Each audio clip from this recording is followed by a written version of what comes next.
Hi. Good evening. CN Gaza here. Okay, straight to the point. Kong, according to you, ayaw mo sa sugal, ayaw mo sa mga online casino dahil nililintan nito at pinipeste yung mga pinaghirapang pera ng mga manggagawa at ordinaryong Pilipino. With that, sumasang-ayon po ako sa'yo. Para sa akin, yung pananaw na yan at paniniwala na yan, tama. Ito lang po yung tanong ko na hindi ko maunawaan, Kong. Kung yan talaga yung pinaniniwalaan mo at gusto mong mangyari na maprotektahan yung mga manggagawang Pilipino na masunog lang yung mga pinaghirapan nilang pera sa sugal, bilang isang congressman, someone in the position of power in the legislative body of the Philippines, bakit hindi mo po pinapanukala sa Kongreso or nilalabi sa mga kapwa mo kongresista na magpasa ng batas na gawing illegal lahat ng online casino sa buong bansa? Instead, alright, ang pinag-iinitan mo at pinupuntihan mo ay yung mga influencers na nagpo-promote directly and indirectly ng online casino, just like Ivana Alawi. Bakit hindi mo puntahin yung taas? Kasi, first and foremost, wala namang mga influencers kagaya ni Ivana na magpo-promote ng sugal or ng online casino kung unang-una sa lahat, illegal ito. Why? Kasi natatakot ka na may mabangga ka na sobrang lalaking tao behind this industry. Kaya ang kinakaya-kaya mo lang ay yung mga influencers kagaya ni Ivana. Kumbaga, it's too big for you. Ganun po ba? Kasi ganun yung basa ko.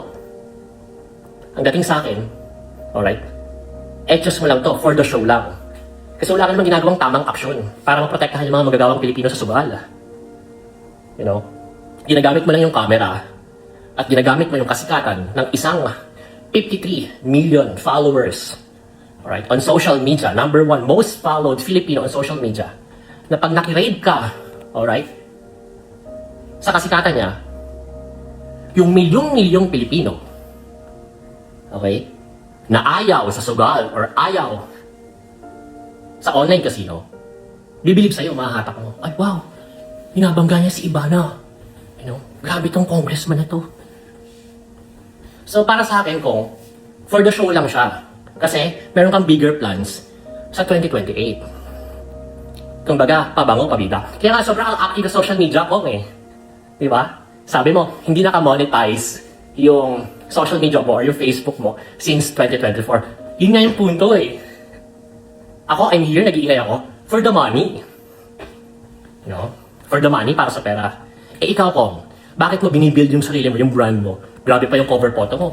Dinamay mo pa. Kamanggagawa. Party list representative pa. Tapos yung page, hindi sa party list nakapangalan. Sa'yo mismo. Bakit sa'yo? Kasi ang binibuild mo, Kong, yung brand mo, yung name mo. Wala ka talagang pagmamahal para dun sa party list na nire-represent mo. Kasi one way or another, by 2028, or 2031, or 2034, iiwan mo rin naman yan eh. Tama? So, binibuild mo yung sarili mo. You are your own product. Your personal brand. Kumbaga, lahat ng mga ginagawa mo para sa mga manggagawa, pinopost mo sa social media. Nakbida eh. Pero, sinong naka-front? Yung party list ba? Hindi. Yung pangalan mo. Kasi, politician ka. You're not there for the money, for the monetization, kaya na sinabi mo. Pero you are there para mabida mo yung sarili mo, mabenta mo yung sarili mo sa publiko kasi gusto mo na iboto ka namin sa 2028 at 2031 and so on and so forth. Meron kang political ambitions eh. Di ba? Kung kaya nga hindi mo panukala yung batas against sa sugal na sinasabi mo na ayaw mo. Kasi pinoprotektahan mo. Naks.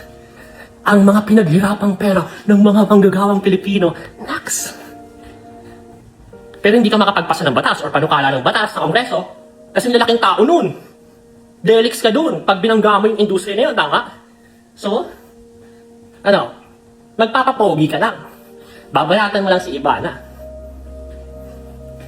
Para ngayon, yung mga tao na ayaw sa online casino at sa gambling, mahatak mo, maging followers mo, maging fans club mo, para madagdagan yung boto mo next elections, correct? Basado na kita ko. I understand. Alam mo, nare-respeto ko yan kung yung hustle mo. Kanya-kanyang karakas lang yan eh. Parang ako, focus ko, chismis, buhay ng iba. You know, kasi gusto kong kumita ng pera. Ikaw, anong focus mo?